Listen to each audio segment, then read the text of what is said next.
Welcome to New York's #2 sports show. The Rangers exact some revenge. They beat the Toronto Maple Leafs 5-2. And Toronto was on a 9-game point streak themselves. And literally a week ago, the Maple Leafs came into Madison Square Garden and won 7-3. And Igor was not great in that game. He was much, much better in tonight's game. The Rangers never trailed in this one. It was back and forth, scoreless in the first. I thought the Rangers played a really good first despite the fact that they didn't score. And, really from 2-2 on, the Rangers really dialed it in. So after Austin Matthews scores his second goal in the third, I thought the Rangers really, honed in on getting this win, and they were the better team. Now, look, 3 of the Ranger goals were deflection goals off of Maple Leaf skates for the most part. That last goal for the Rangers was an empty net goal, but I don't know if I'd call out one specific person. Igor comes to mind just because of, what had happened last week, and he's definitely turning things around. Austin Matthews is just, the Rangers gave him way too much room. I mean, that second goal was kind of ridiculous, the defensive coverage, but, Matthews, he's up to 25 goals in the season. He, had 2 goals on the night, and, but it was definitely a group effort for the Rangers. Braden Schneider gets the game-winning goal. So Braden Schneider, his second goal of the season, on a play where he kind of goes somewhat coast to coast, goes past John Tavares and scores a big goal to give the Rangers the lead. So, 22-7-1. So you got 45 points in 30 games. So a 750 points percentage.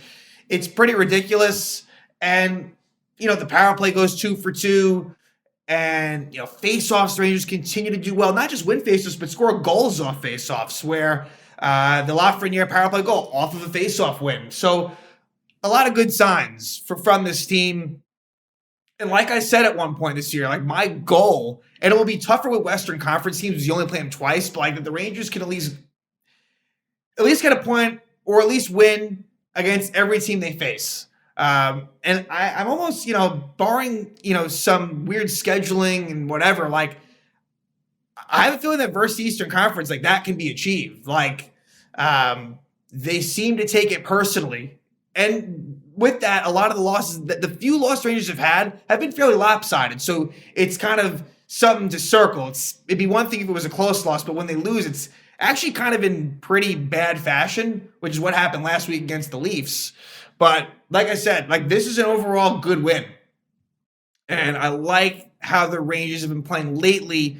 Really, since that bad loss against Toronto, they have followed it up with quality wins in terms of the way they played against Anaheim, Boston, and now Toronto before they will come home for a back-to-back against Edmonton and Buffalo. So those will be interesting. We'll discuss that after going through this one. But Ranger lineup was the same as it had been. Pretty much you're, not talking about the Heedles and the Kakos, but, obviously Keandre was out for a little bit and Goodrow, but now you have basically what the lines had been and D pairs had been for a large stretch of time. And those seem to be working pretty well. So first period, low event first, not a whole lot to speak of. In net for the Toronto Maple Leafs was Martin Jones.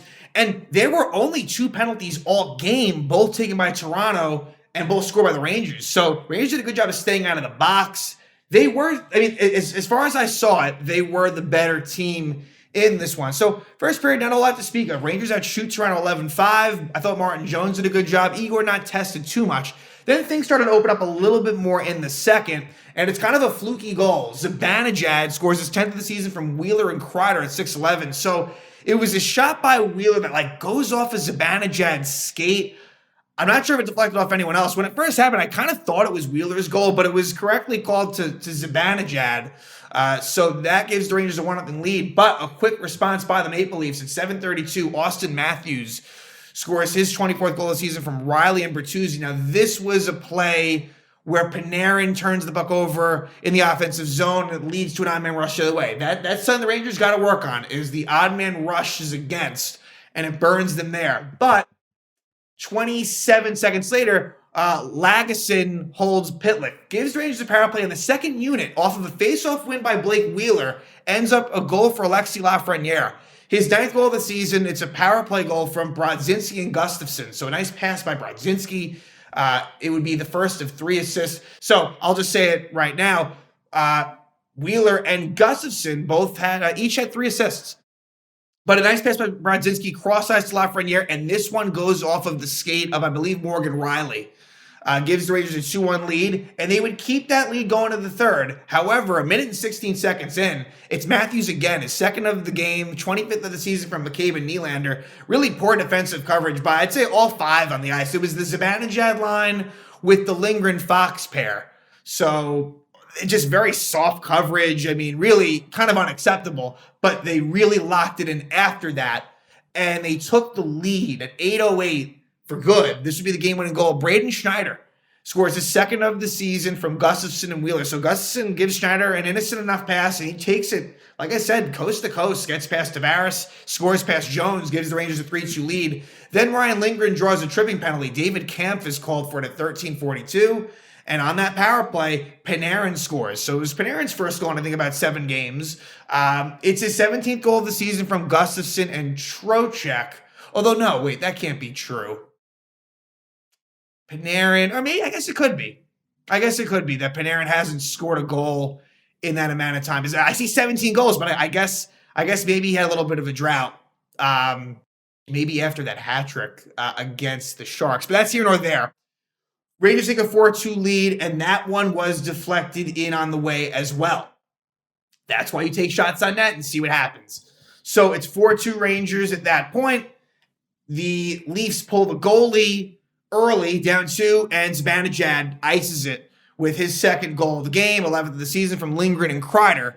So the Rangers would win 5-2. So definitely one to feel good about. Like, they're just showing good habits. It's been awesome to see. They are really, where they faced a little bit of adversity, right? Like a couple weeks ago, things weren't looking so good. And I kind of thought they might take a tumble, not so much in the Metro standings, but just overall. And now they're back to basically, from a points percentage standpoint, they're first in the NHL. And take that for what it's worth. But again, it's encouraging. And now they will face an Edmonton team, which will be coming off of a game the night before at New Jersey. So the Oilers lost tonight to the Islanders. So they're doing their little New York metropolitan area swing. They'll play the Devils Thursday, then play the Rangers Friday, and then the Rangers will be the ones the next night that will be playing the 2nd of a back-to-back versus the Sabres, whereas the Sabres wouldn't have played since Thursday. So it somewhat evens itself out. These are 2 teams the Rangers have played previously this year. They won at Edmonton without Connor McDavid for the Oilers. And then with the Sabres, first game of the year, great game in Buffalo, but then they did lose home against the Sabres later on. So this will be the 3rd and final meeting with Buffalo, 2nd and final meeting with Edmonton. 2 teams with a lot of skill, but have definitely underachieved. And so, those will be interesting games. The next one being against Edmonton. But tonight, Rangers celebrate a very impressive revenge win. They go to Toronto. They beat the Maple Leafs 5-2.